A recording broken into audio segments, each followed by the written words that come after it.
guys. First off, we are going to review chapter 6, all of it. We're going to talk about relations and functions. There are lots of people you're related to. They're a little nutty. There are some that actually function and predictable patterns, and that is what we want to focus on in this unit.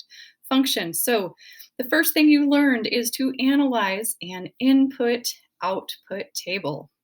So, when we analyze an input-output table, we are going to see what we call a mapping diagram. So you're going to see arrows connecting your inputs and your outputs. So you might see arrows going all the way across like this. And the key is if it is a function, each input has exactly one output. That is the key thing. Each input has exactly one output. That is the key to determine whether it is a relation, a relationship. A relation just shows, hey, they're connected in some way. A function shows that each input has exactly one output. And that is what we are looking for today. So here we notice that each input has exactly one output, okay? And this would be a function. There you go. Now, if you had a relation that looked like this and you had a mapping diagram that showed two arrows coming out from the same input, you would know that this input had two different outputs. So it would not be a function. It would be a relation because remember, a relation just pairs inputs with outputs. But if you have two arrows coming out of the same input, it's not a function. Now, once you analyze this mapping diagram, does each input have exactly one output? Yes, so it is a function. Now we can go from an input-output table to an ordered pair. I want you to think of your inputs as your x values and your outputs as your y values. So this ordered pair, for an input of 1, an output would be -4. Input of 3, follow that arrow, output is 8. And so on, 5, 0, and 7, 6. Now remember to use your parentheses and comma to show that they are ordered pairs. So we have just represented a function by an input-output table. We know it's a relation, and it does meet the criteria for a function because each input has exactly one output. Now we have ordered pairs here, and we could plot the ordered pairs and use a graph to show whether they are in a straight line or not. So if we plot these points, we would see that we go from there to there to there to there. So it's not a linear function, but it would pass the straight line test. And so yes, it is a function. Now, sometimes you're going to be asked to graph a function and they're going to give you an equation that looks like this. This looks like it's in slope-intercept form. We should be used to doing that. But they're going to ask you to evaluate the function at these given inputs. So you are going to create an input table where you're going to put all your x values down, your -1, 0, 1, 2. And then you are going to figure out what x minus 1 would be, right?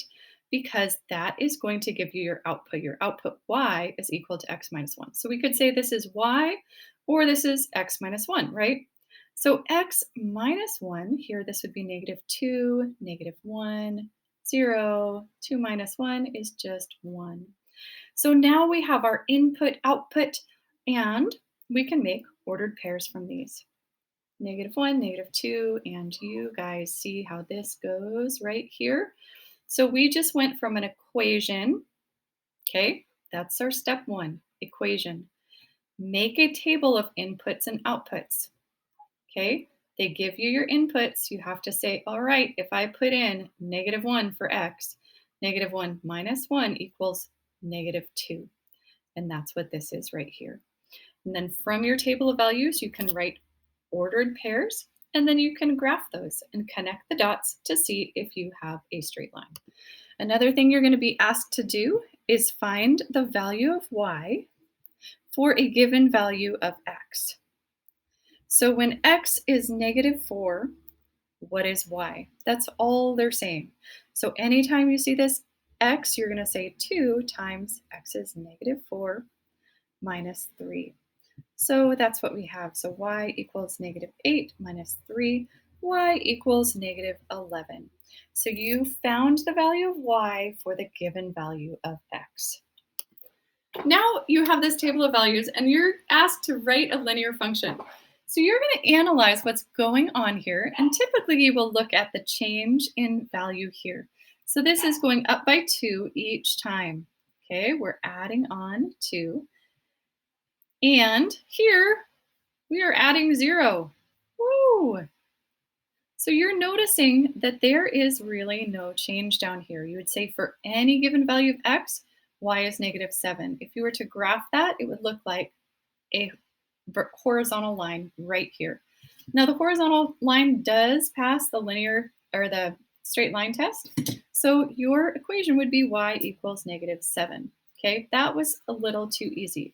I want you to see what you would actually do if you had something other than a constant down here. So let's say you had 8, 4, 0, -4 there. Okay, we found the change up here is +2. Here it would be -4.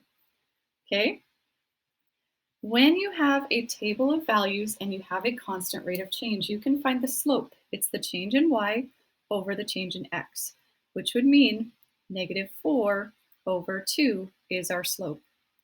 Now you can write a slope-intercept equation once you know the slope. And if you look at your values and you say when y is 0, when x is 0, y is 4. So that's your y-intercept. And all we have to do is simplify this down to y equals -2x plus 4. And we have just written an equation from this table of values. Now here's a situation where you're asked to write a linear function and you're just given a graph. So I want you to really remember your slope-intercept form, y equals mx plus b. And you're going to think about what's the slope. We're going to go up 1 over 3. So our slope would be 1/3. And our y-intercept is going to be here at 1, 2, 3, up. So you've just written a linear function for this graph. Now, if you're ever asked to write a linear function and you're given a table of values that does not have a constant rate of change, here it's +4 minus 1 plus 2, that is not constant. That is not a constant rate of change. You are going to say this is a non-linear function. You have to have a rate of change that is the same. So if we add 2 between each value, and even if you subtract 3 between each value down here, then you would say this is a linear function because you have a constant slope, which here would be -3 over 2. If it has a constant slope or a constant rate of change, it is a linear function. Now for graphs of linear functions, you need to be able to tell if something is continuing in a straight line forever, that is a linear function. If something is in a straight line but then takes some jagged turns, that is non-linear. Okay? If there is any type of curve to the line, that is non-linear. Okay? Now the final part of the chapter is the fun part that we did together, where you are analyzing and sketching graphs. So if we had a distance and time graph, actually, I think we've mixed these up. We go time here, and this is distance from home, right? If you start at home and you run, you would get pretty far away from home in a short time. And then if you stay still for a little while, time is still passing, but you are not moving anymore. Then you start walking pretty slow, and then you pick up your pace gradually. You would notice this nonlinear part where you are speeding up would be not a straight line. So we call that nonlinear. Anytime there's speeding up or slowing down, it's going to be a nonlinear part. In this part, there was a constant speed. And you were going pretty fast because you were gaining some serious distance in a short amount of time. Now, if we were to imagine This is not like you're climbing a hill, right? You're really comparing distance and time. What if you forgot your keys and you had to run back home? You got your keys and then you ran really fast and got a little tired, but you kept going. And then you got to the bus stop and you waited, right? You're able to tell how somebody's speed was, whether it was a constant speed, whether they were going fast, or whether they were going slow, or whether they were standing still. You're able to use what you know about the slope of lines to figure out how a person is actually moving when we're comparing distance and time. And this is really important as you evaluate graphs in all various situations. Great. So that was relations and functions. You learned how to write a linear function. You learned how to analyze and sketch graphs and compare linear and nonlinear functions. Good luck on that chapter review.